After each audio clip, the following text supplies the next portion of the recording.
마태복음 12장 9절부터 21절까지입니다.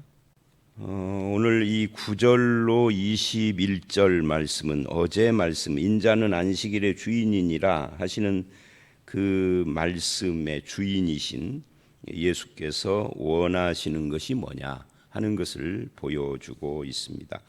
9절로 14절, 15절로 21절 이렇게 두 로문단을 나눠서 볼 수가 있겠죠.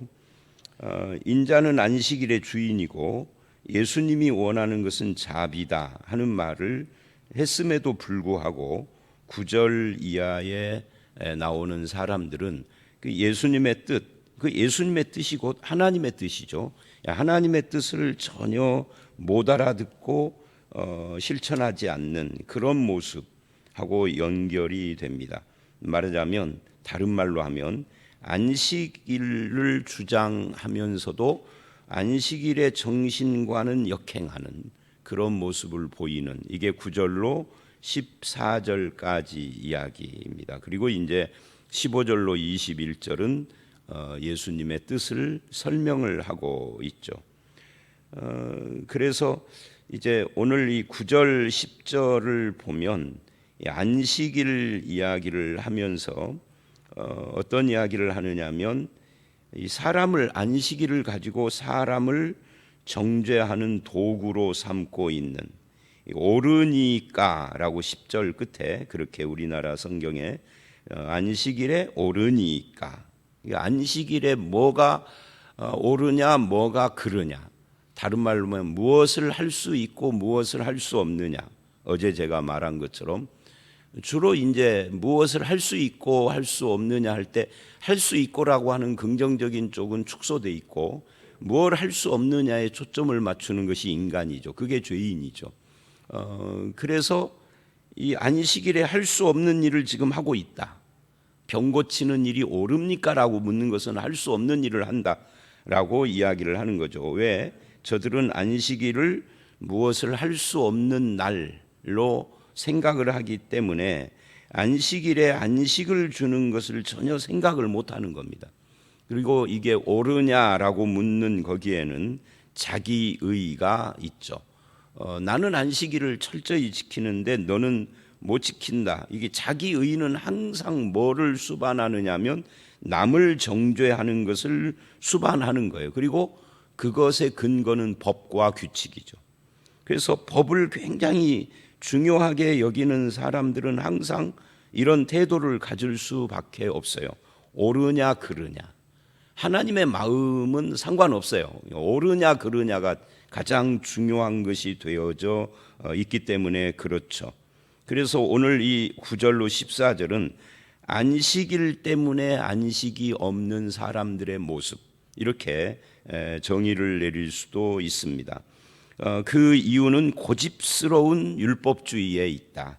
이 율법주의는 항상 법과 규칙만 따지지 그 하나님의 뜻이 무엇인가 안식일에 담겨져 있는 하나님의 뜻은 안식이거든요. 그게 어제 말씀 1절로 8절에 예수님이 하신 말씀이기도 해요. 성전보다 크시고 안식일의 주인이신 나는 자비를 원한다. 이 중요해요. 나는 자비를 원한다. 앞에 성전보다 크시고 뒤에 안식일의 주인이고. 그러니까 결국 이 하나님의 뜻은 자비에 있지 정죄에 있지 않다. 그걸 말을 하는데 그렇지 않은 사람들의 모습이 이 말씀이 끝나고 바로 기록이 되어 있다는 거죠. 거기에서 떠나 그들의 회당에 들어가시니. 그러니까 그 현장에서 이루어진 건 아니지만 기록이 이어져 있다는 것은 굉장히 의미가 있는 거죠. 자, 그래서 다시 9절, 10절을 보시면 회당에 들어갔는데 한쪽 손 마른 사람이 있는지라. 질병을 앓고 있는 사람이죠. 사람들이 예수를 고발하려 하여 이르되 질문했다는 거죠. 뭐 하려고? 예수를 고발하려고. 예수님이 이 사람을 고쳐줄까 안 고쳐줄까 이걸 가지고 뭐 하려고요? 안식일에 병 고치는 것이 옳으니까 하고 따지려고, 고발하려고 그런 거죠. 그러니까 여기서 이 10절 말씀에서 안식일인데도 불구하고 자기 자신들도 안식을 못 누려요. 왜? 저 사람을 고발하려는 마음이 있는 사람이, 안식 있는 사람이 있을까요? 없죠. 고발당하는 사람도 안식이 없겠죠. 고발의 도구가 되고 있는 이 손 마른 사람은, 이 사람 한쪽 손 마른 사람은 그 질병을 앓고 있는 자체로 안식이 없죠. 그러니까 이 고발당하는 분이 예수님이라는 것을 빼고, 예수가 아니라 인간, 우리들이라고 보면 고발하는 사람이나 고발당한 사람이나 고발의 근거로 써먹는 도구가 되고 있는 이 손 마른 사람이나 다 안식이 없는 안식일이에요. 이건 우리에게도 굉장히 시사점이 있죠. 우리도 같은 거예요. 그래서 가능하면 남을 고발하는 일 하는 것 안 하는 것이 좋아요. 물론 뭐 그러면은 그런 일도 그냥 멀뚱히 보고 지나가야 되느냐 하고 물을 수 있겠지만, 일단 뭐 그런 것은 놔두고 지금 안식일이라는 데 포커스를 맞추고 하는 이야기입니다. 자, 주일날 교회에 모였어요. 하나님 예배하려고. 근데 예배 1시간 끝나고 나서 나머지 많은 시간을 누군가를 고발하는 일을 하고 있다면 그게 주일입니까?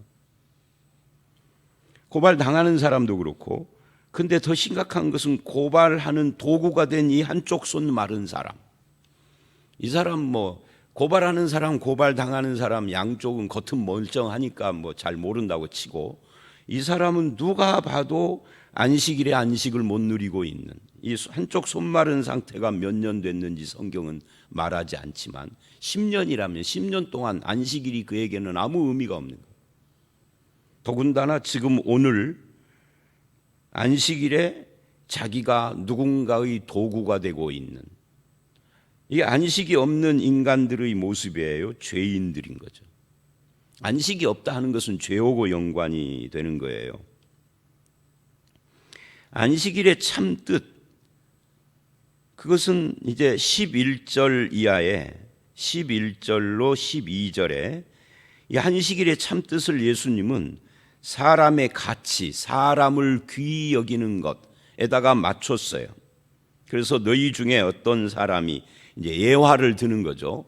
어떤 사람이 양 한 마리가 있어 안식일에 구덩이에 빠졌으면 끌어내지 않겠느냐? 당연히 끌어내죠. 그런데 사람이 양보다 얼마나 귀하냐? 그러니까 안식일에 구덩이에 빠진 양은 너희들이 그걸 건지는데, 왜? 이게 재산 가치니까, 경제적인 거니까. 사람은 양보다 훨씬 귀하지 않느냐? 근데 사람들은 사람을 양보다 귀하게 여기지 않아요. 왜? 재산 가치로가 없기 때문에. 양은 팔아먹을 수도 있고 잡아먹을 수도 있는데, 그죠? 사람은 팔아먹을 수도 잡아먹을 수도 없고 재산 가치가 없는 거예요. 아무 경제적 가치가 없고 이익이 없는 거예요. 그러니까 사람을 이렇게 도구화 시킨 거죠. 그 사람, 불쌍한, 안식을 못 누리는 한쪽 손 마른 이 불쌍한 사람을 누군가를 정죄하기 위한 도구로 삼는 이 안식일. 이 사람만 그러겠어요.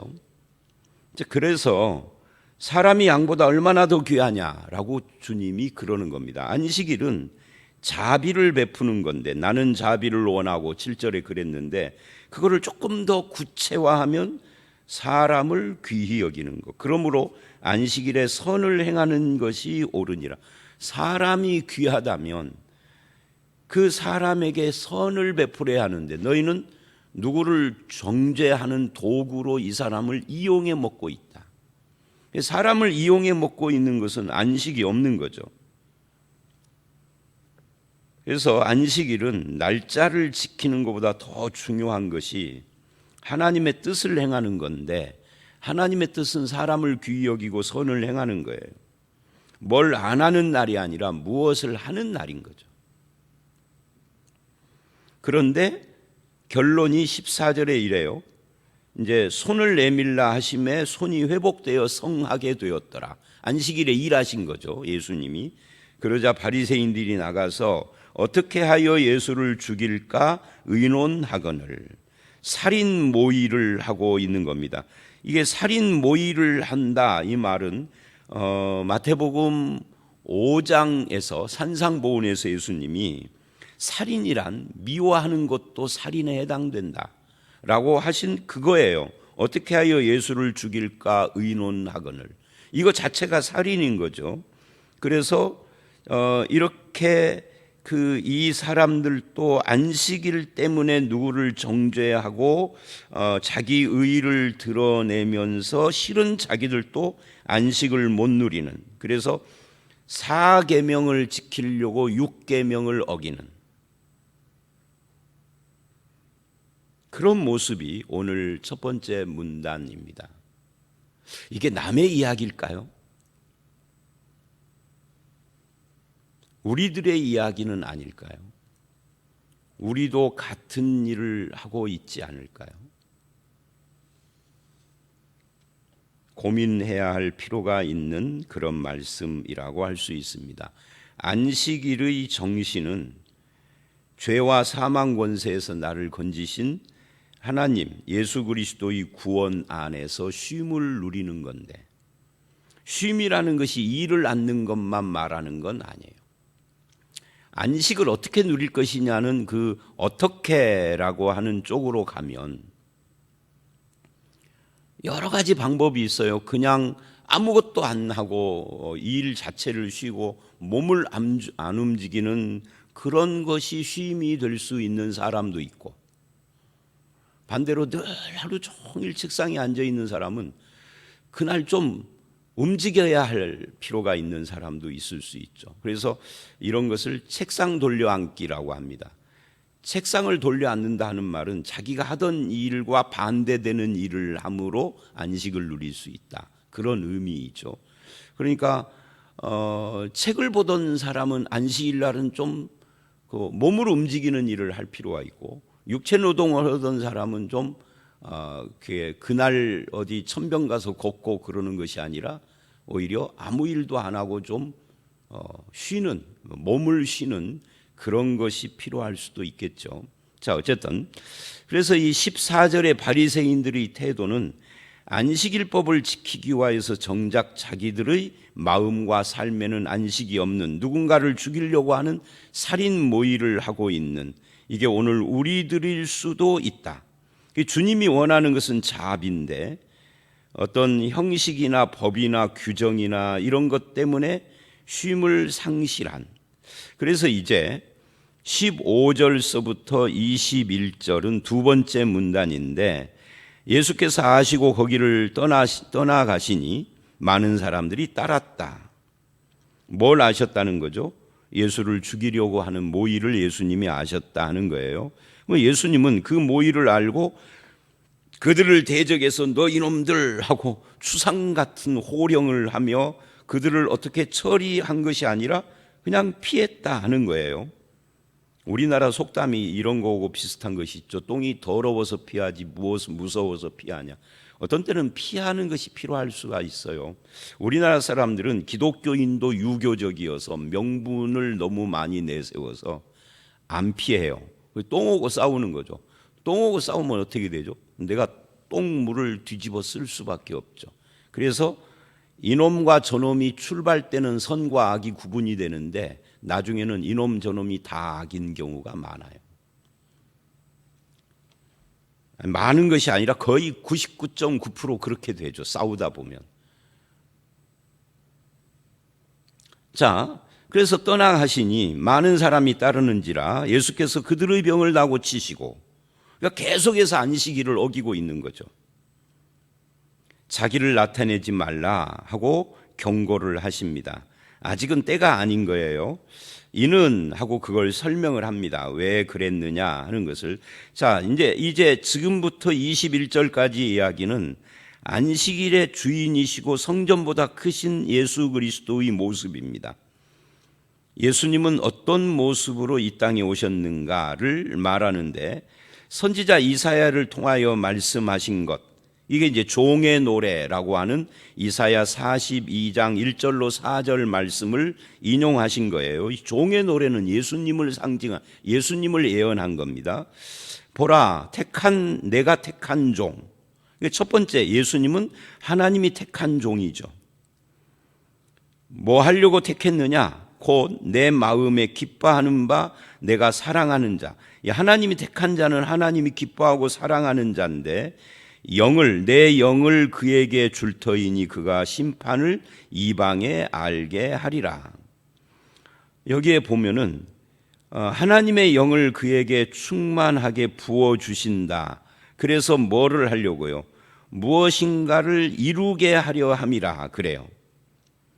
무엇을 이루느냐라고 하면은 거기 21절 끝에 무엇 함을 이루려 하심이라 그래요. 그러니까 하나님의 영을 그에게 부어서 무엇인가를 이루려 한다. 이게 이사야서가 하는 말씀이다. 이것을 이루기 위하여서 뭐를 주어요? 하나님의 영을 주어요. 그러니까 성령을 주시는 이유, 성령 받은 사람의 특징, 그게 예수님의 모습으로 나타나고 있어요. 오늘날 우리가 성령 받은 사람, 이 신약에서 성령 받은 사람이랑 구원받은 사람이에요. 여기서는 예수님을 말하지만 우리에게는 구원받은 사람을 말하는데, 구원받은 사람은 이 심판을 이방에 알게 한다. 이 심판, 이게 크리시스인데 이게 정의를 말하는 거예요. 하나님의 정의를 이방에 알린다. 하나님의 정의가 뭐냐? 예수 그리스도와 그 복음을 지금 말하는 겁니다. 그러면서 이 심판을 이방에 알리는 그의 태도에 대한 이야기를 해요. 그게 19절 20절이죠. 그 결과 21절 이방인들이 그의 이름을 바라리라. 그러니까 하나님의 심판을 전했는데 이방이 심판받아 지옥에 가는 것이 아니라 그의 이름을 바라게 되는, 그러니까 이 심판을 이방에 알게 하는 이것은 지옥에나 떨어져라 뭐 이런 식으로 한다라는 이야기가 아닌 거예요. 저들을 구원하는 심판을 말하는 거죠. 그래서 하나님의 정의, 이 하나님의 정의가 어디서 나타나요? 십자가에서 나타난 겁니다. 죄인들의 죄를 거기에 못 받고 죄인들을 위하여서 대신 심판받고 부활하심으로 그들을 구원하시는 이 하나님의 정의를 그들에게 알려서 이방인들이 그 이름을 바라게 하는데, 그분은 어떤 분이냐 하는 거예요. 심판을 전하는 그분은 이제 19절로 20절에 여러 가지를 이야기를 하고 있죠. 첫 번째, 그는 다투지 않습니다. 온유하다는 거예요. 들레지 않습니다. 두 번째, 이 들레지 않는다라는 말은 떠들지 않는다, 큰 소리를 치지 않는다, 그런 말이에요.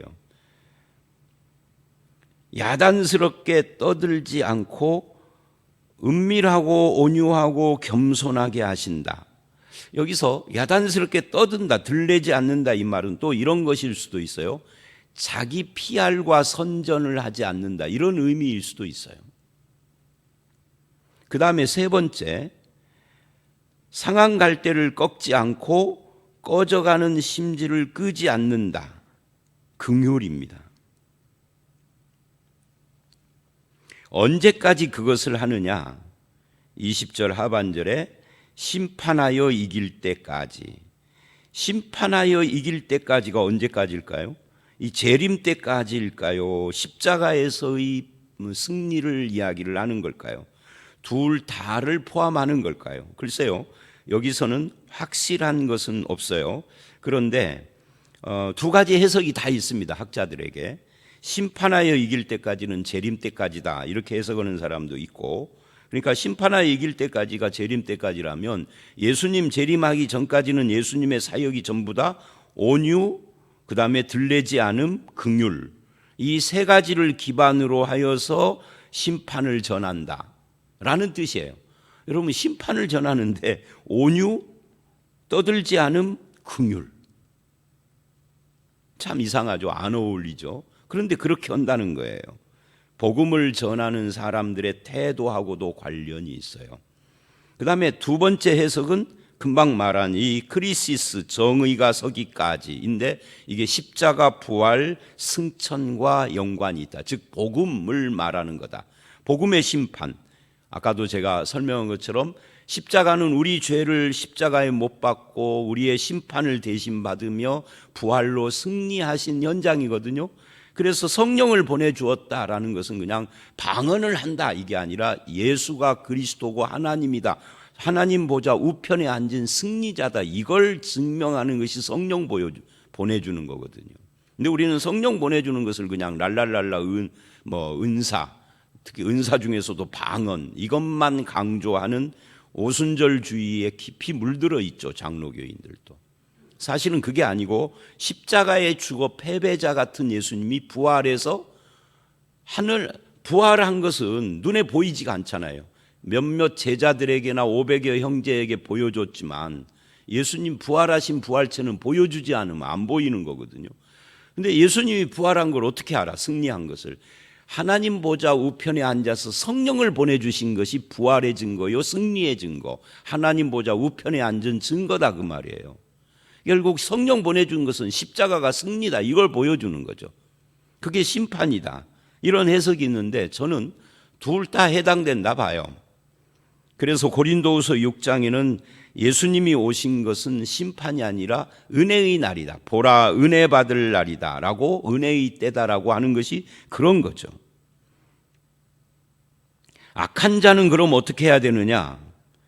악한 자는 예수 그리스도가 재림의 심판 때까지 악을 악으로 대하지 않고 선으로 대하는, 정의의 이름으로 처단해야 된다가 아니라 예수 그리스도의 이름으로 살아야 하는 거죠. 우리가 사람들이 악해도 그렇게 함으로써 복음은 우리에게 안식을 주는 겁니다. 그래서 여기서 우리가 주목해야 할 것은 바로 19절로 20절, 예수 그리스도는 다투지 않고 온유하며 들레지 않고 큰 소리를 치고 자기를 선전하지 않고 겸손하며 상한 갈대를 꺾지 않고 꺼져가는 심지를 끄지 않는 긍휼의 모습으로 하나님의 심판을 감당하시고 심판 때까지 우리와 함께 하시는 그런 주님이시다. 그래서 그런 예수님을 택하고 기뻐하시고 사랑하는 그런 하나님, 여기에 하나님의 마음이 다 담겨져 있죠. 이 마음을 가지고 9절로 14절의 사건을 바라보면 우리는 바리새인들처럼 하면 안 되는 거죠. 근데 이걸 실천하기가 쉽지가 않아요. 그래서 이 새벽에 나오신 성도님들이나 또는 못 나왔지만 음성으로 이 말씀 묵상을 듣고 함께 기도하는 모든 분들이 오늘 말씀을 좀 깊이 생각해야 할 필요가 있습니다. 남에게 적용할 것이 아니라 나에게 적용을 해야 할 필요가 있습니다. 자, 오늘 말씀 여기까지입니다. 안식일에 안식이 없는 사람들, 누군가를 죽이려고 하는 사람들, 누구를 이용하려고 하고 누군가를 고발을 당하고 하는 이 지저분한 관계 속에서 예수님은 사람이 양보다 귀하다, 그리고 상한 갈대를 꺾지 않고 또 다투지도 않고 들레지도 않는 모습으로 하나님의 택하시고 기뻐하시는 사랑하는 자가 돼서 심판을 알리는, 심판하기까지 그렇게 온유와 긍휼과 들레지 않는 마음을 가지고 우리를 대하시는 그런 주님을 나의 주님으로 모신 자로 살아가는 저와 여러분들이 다 되시기를 주의 이름으로 축원합니다. 함께 기도하겠습니다. 하나님 아버지, 그렇습니다. 안식일에 안식 없는 이 사람들의 모습이 혹시 우리들의 모습은 아닌지 자기를 살피게 하여 주시옵고, 우리도 온유하고 들레지 않고 긍휼의 삶을 살아가는 예수 그리스도의 사람들이 다 되게 하여 주시옵소서. 말씀을 이루게 하시고 하나님의 뜻을 따라 살게 하시고 아버지 하나님, 주님의 마음을 품는 우리들이 되게 하여 주시옵소서. 예수님 이름으로 기도드려 싸움나이다. 아멘.